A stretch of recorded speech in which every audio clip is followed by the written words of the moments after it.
તો આજે આપણે જવાનું છે ઓર્ડરમાં ટંકારા બાજુ. તો આપણે નીકળી ગયા છે વેતારતારમાં. એમાં એવું છે ને કે આજે હેને એક હારે 3 ઓર્ડર છે, તો બધાને હેને આજે અલગ અલગ જવાનું છે, એટલે કોઈ આપણે ભેગું છે નહીં, કઈ આપણે એકલા જ જવાનું છે. તો હેને આપણે હેને પૂગી ગયા હતા વરાજાને ઘેર ને અદા હેને એની તૈયારી કરતા હતા બધા ગણેની વિધિની. આ બાજુ વરાજો નહીં હોતા ને બેસી ગયા હતા, માંડવો રોપવાનો હતો. તો ઓર્ડર હેને આપણે જીવાપરમાં તો ટંકારાની નજીક જ. તો પછી હેને સાંજે ફુલેકું ચાલુ થઈ ગયું હતું. ફુલેકો હે ને આખા ગામમાં ફેરવાનો હતો, એટલે બેઠું ફુલેકો નહોતો, બેન્ટ વાજા ઉપર રમતા હતા બધાને, આપણે હેને શૂટિંગ ઉતારતા હતા બધાનું. વરાજા માટે હેને સ્પેશિયલ ઘોડી મંગાવી હતી, તો વરાજો હેને ઘોડી ઉપર જ હતો.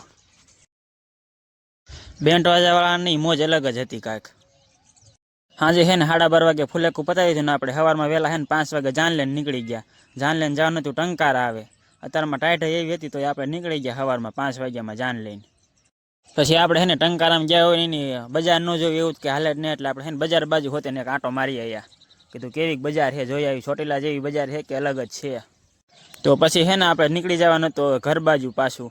તો એમાં વસાડે હેને ખોખડા એક જવાનું હતું, ના એક હેને જાન પાણીને આવી હતી, તો એનું શૂટિંગ લેવાનું હતું આપણે. તો હેને આપણે નીકળી ગયા હતા ખોખડા બાજુ. હવે ખોખડાથી જાન હેને બહુ વાઘી ગઈ હતી, હેજલ પર બાજુ ઠેઠ ગઈ હતી જાન, એટલે હેને આપણે જાય શૂટિંગ લેવાનું હતું. અડધી કલાક લાગીને વાટ જોઈ પણ જાન કાંઈ આવી નહીં છે, તો કીધું જાનને વાર લાગશે તો આપણે નાસ્તો કરી લેવી, પેલા ભૂખ તો લાગી જ હતી મને.